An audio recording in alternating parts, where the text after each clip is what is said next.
किशोर और पिद्दी दो भाई बहन थे। पिद्दी बहुत खर्चीले स्वभाव की थी।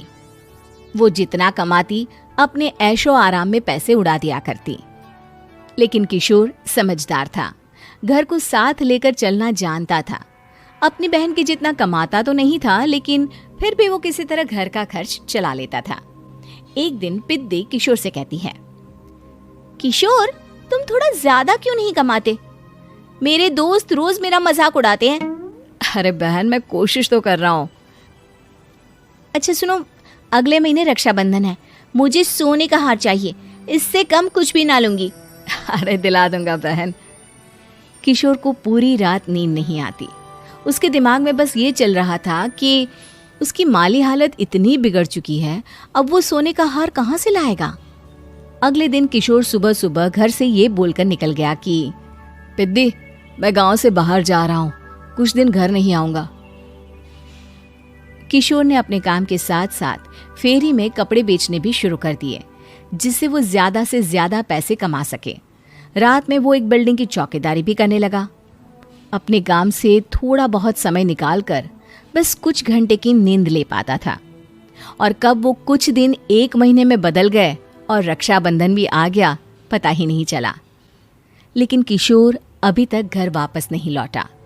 जहां वो काम करता था, पिद्दी के नाम का गुल्लक रखा हुआ था। किशोर ने उस गुल्लक को फोड़ा और सारे पैसे इकट्ठा करके एक सोने का हार खरीद लिया। घर में पिद्दी किशोर का इंतजार कर रही थी।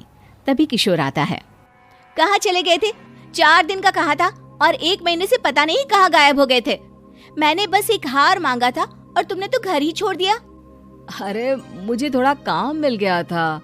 कुछ नहीं, सब समझती हूँ, बहाने थे तुम्हारे। अपनी बहन के लिए इतना भी नहीं कर सकते, कैसे भाई हो? चलो यहाँ बैठो, राखी बांधती हूँ। पिद्दी ने किशोर को राखी बांधी। वैसे ही किशोर ने अपनी बहन के हाथ में सोने का हार रख दिया। उसकी खुशी का कोई ठिकाना नहीं था। वो मिठाई खिलाए बिना ही नेकलेस लेकर चली गई और शीशे के सामने अपने गले में हार रखकर देखने लगी। किशोर ने लड्डू उठाया और खुद ही खा लिया। ऐसे कई साल गुजर गए। एक दिन पिद्दी की नौकरी छूट गई। अब वो पूरी तरह किशोर पर डिपेंड हो गई थी। आए दिन किशोर को अपने महंगे महंगे शौक गिनाकर उससे पैसे मांगा करती थी। किशोर कुछ पैसे देना, मुझे पार्लर जाना है। किशोर बिना कुछ बोले उसे पैसे दे देता। ये क्या, 500? अरे इतने में तो मुझे पार्लर में एंट्री मिलेगी बस। अच्छा देता हूँ ना ज्यादा। अरे कैसे भाई हो, अपनी बहन के लिए इतना भी नहीं कर सकते। किशोर ने जेब से 2000 का नोट निकाला और उसे दे दिया। किशोर गरीबी में रह लेता था, लेकिन अपनी बहन को कभी कोई कमी नहीं होने देता था। बेटा, पिद्दी तुम्हारी बहन है, उसे कभी किसी चीज की कमी मत होने देना और उसका ध्यान रखना, क्योंकि भाई का फर्ज होता है अपनी बहन का ध्यान रखना। किशोर ने माँ की कही ये बात हमेशा के लिए याद कर ली थी। शायद माँ की इसी बात की वजह से किशोर पिद्दी की हर जिद पूरी करता चला आ रहा था। किशोर, आज मैं अपने दोस्तों के साथ पार्टी करने जा रही हूँ, मुझे कुछ पैसे दो ना।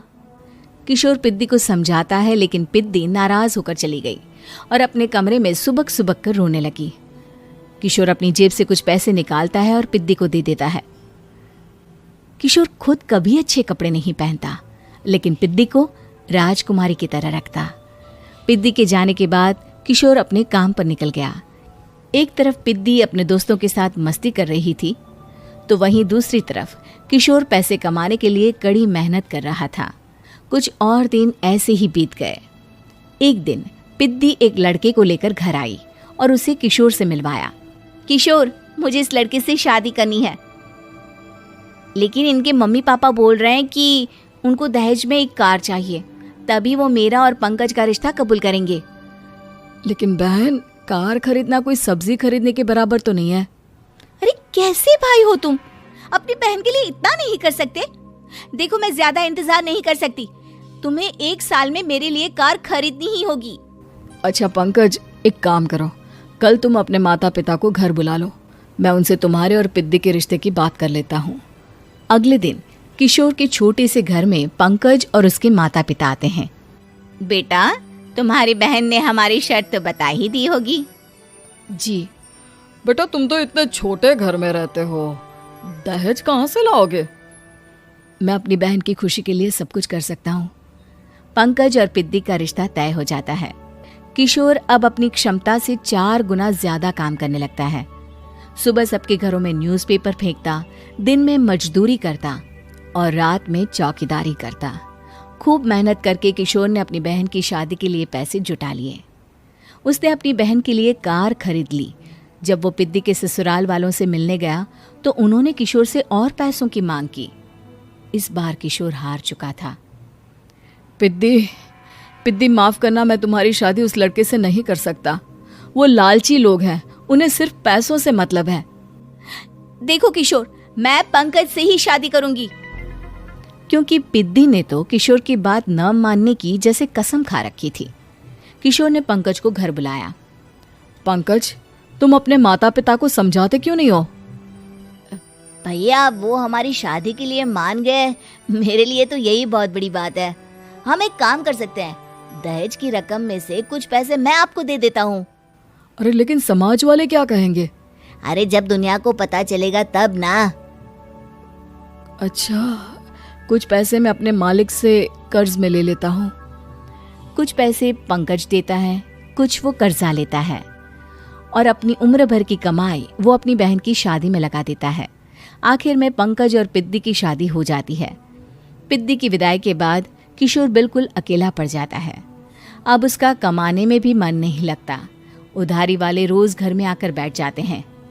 अरे किशोर, अब तो पिद्दी की शादी को 5 साल हो गए, अब तो हमारा पैसा लौटा दो। चाचा, पिद्दी के जाने के बाद किसी भी काम में मन नहीं लगता। अरे तो हमारा पैसा कैसे वापस मिलेगा? जी, कुछ करता हूँ मैं। किशोर के ऊपर बहुत सा कर्जा चढ़ गया था, इसलिए उसने तय किया कि वो ये घर बेचकर सबके पैसे लौटा देगा। अगली सुबह शहर के किसी साहूकार को उसने अपना घर बेच दिया और सबके पैसे लौटा के वो गांव छोड़कर चला गया। पिद्दी ने शादी के बाद कभी अपने भाई का हाल तक नहीं पूछा। किशोर को फर्क नहीं पड़ता था, बस ससुराल में उसकी बहन खुश है ये जानकर उसे खुद की खुशी मिलती थी और ये सोचकर कि उसने माँ से किया हुआ वादा पूरा कर दिया।